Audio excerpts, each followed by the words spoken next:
I've been dating my boyfriend for 2 years and still haven't seen where he lives, and now something I found online has me wondering if I'm just the side chick and he's still with his ex. My boyfriend Tim, 29M, and I, 21F, have been together for 2 years. We are both foreigners living in Europe. Tim is a very private person in general, and so maybe some of the strangeness stems from that. In order to explain everything, I think I have to start at the very beginning. Tim and I met at an event for native English speakers after each of us having lived here for a year. We hit it off immediately. Later that week we went to a pub crawl with other people from the event and hooked up. Only a few days later we decided to meet up again, but when trying to decide if it'd be at my place or his, he told me it has to be mine and he'll explain why later. For the record, I do not live in an ideal situation to be having people, much less men, over, and he was completely aware of the situation. He came over and told me that he is currently still living with his ex-girlfriend of about 3 months. He had his own room and everything, but because he had prepaid for 6 months of rent to lend her some money, he was staying there. Okay, so yeah, I know this is weird. But who am I to judge? He says they are definitely broken up and I'm just sleeping with the guy right now, so whatever. A few weeks go by, and we decide to start dating exclusively and officially. He says he's just living with his ex, who we'll name Stephanie, temporarily for another 3 months, and then he'll find another place. Alright, so it's a weird situation, but I trust him, and he'll leave in 3 months. He complains about having to live with her and says it's uncomfortable. He also told me why they broke up, which was because he caught her cheating on him with her ex at a party. So I'm not worried about them getting back together. I'm not 100% comfortable with the situation, but it's manageable. A few months pass and Tim doesn't move out. He says he's now got his own little apartment in the same house, but that it's so much better for him to stay there because he doesn't have to buy any furniture and the rent is cheap. Remember, we're foreigners, so buying a ton of furniture that you're just going to have to sell when you leave is annoying. He eventually starts saying that he's going to bring me over there to show me that they're living separately and whatnot. Long story short, that never happened. Every time I asked him to ask her about it, he'd say that she'd get upset and blah blah blah. Apparently she was aware that he had a girlfriend, but didn't like it and wanted to get back together. After a year, he finally moved out. Not into his own place, but into the spare room at his buddy's house. I had been to this buddy's place before, only once though, and that has been the one and only time I've ever met one of his non-mutual friends, which is suspicious and strange on its own. I didn't help with the move, not for lack of trying, so no, I never saw him move his stuff there. Again, this was a temporary solution until he found a place of his own. Through various circumstances, like his company being bought out which lead to job insecurity, him being extremely picky about finding an apartment, he has still yet to move into a place of his own.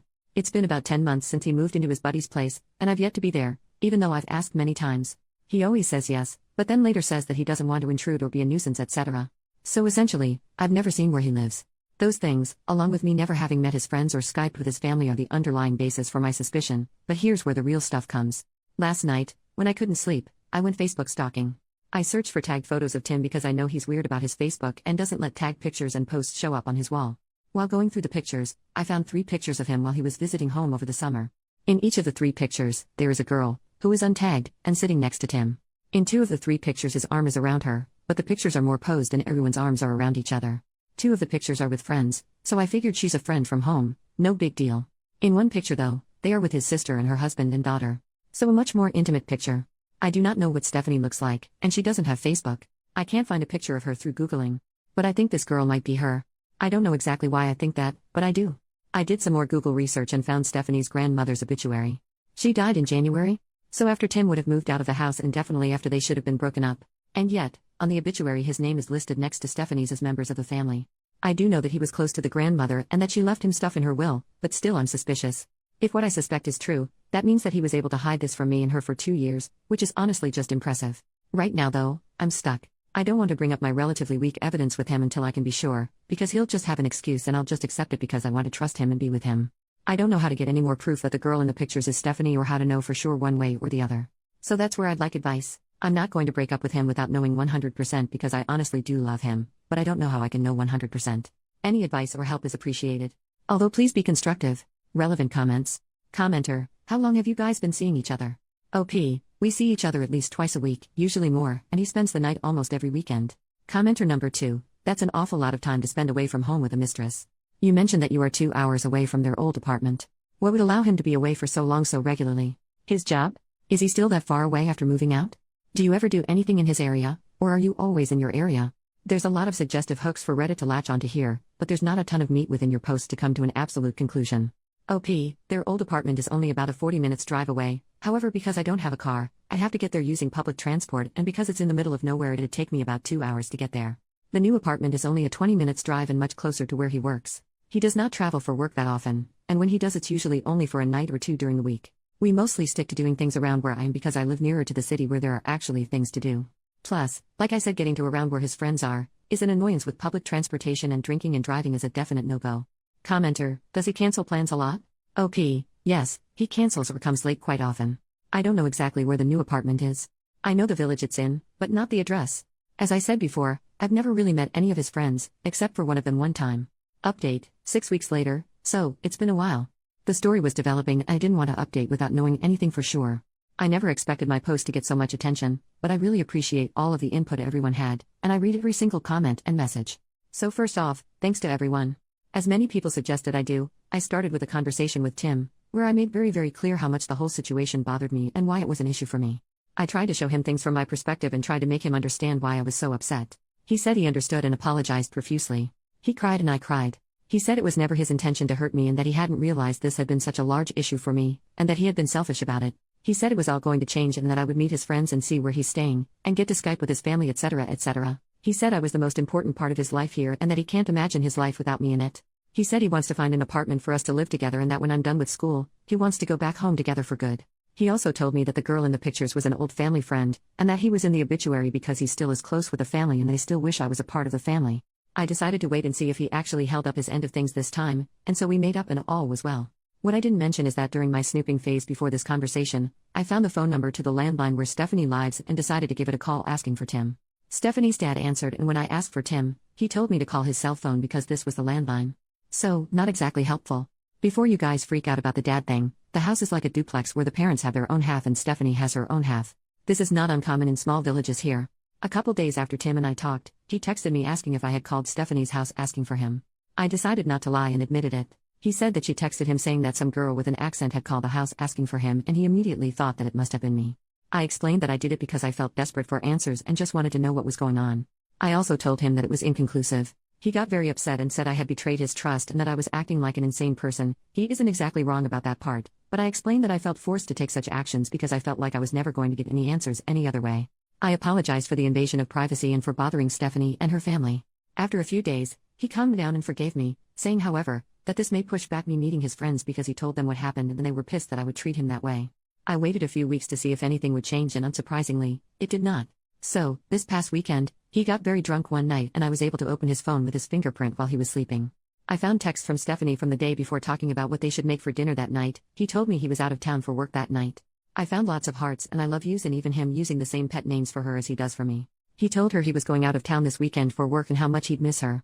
I looked through the past few weeks of messages between them and saw that he had sent her quite a few of the same pictures that he had sent me. He had invited her to have a glass of wine with his buddy and her girlfriend.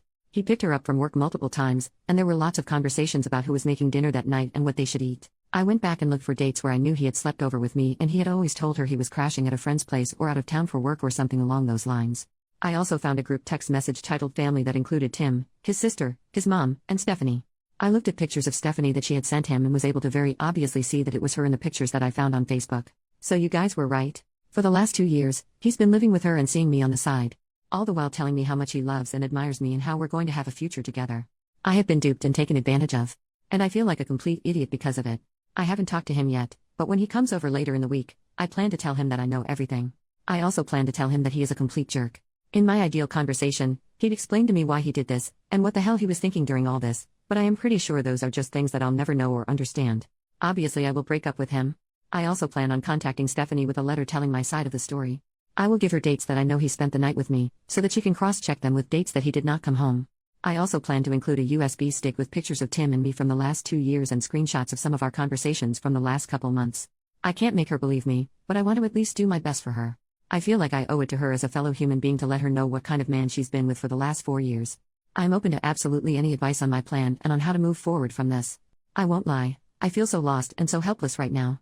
By breaking up with Tim, I'm losing a huge part of my life in this country, and I'm definitely going to be feeling this hole for a while. So any help is appreciated. Thank you guys so much for listening and sorry this is long AF. I got carried away.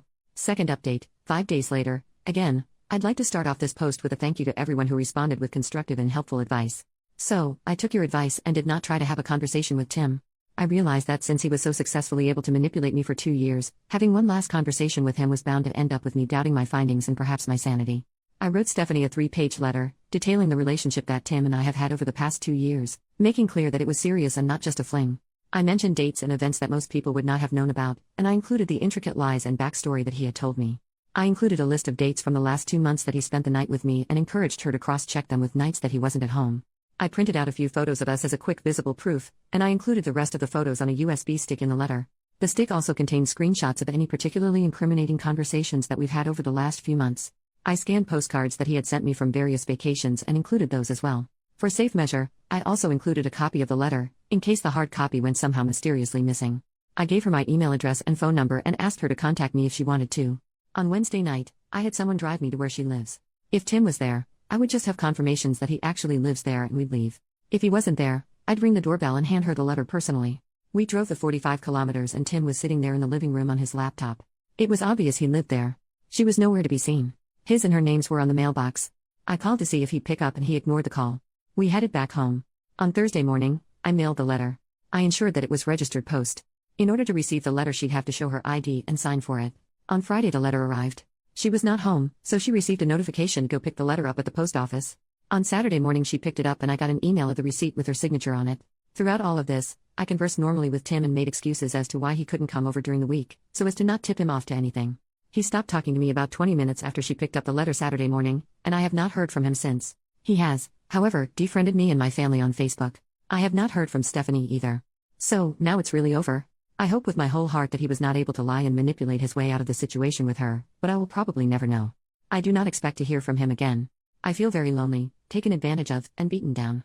I'm going to do my best to try to come out of this situation without trust issues and without being cynical and jaded. I'm seeking therapy to make sure I don't slip into depression. For now, I need to find ways to distract myself and fill up any free time. Thanks again for all your help. This really sucks, but I'll get through it and hopefully be a stronger person for it. Edit to add. I forgot to mention that I'm going to go get tested on Tuesday to be safe. Obviously, if anything comes out of that, I'll do my best to notify both of them.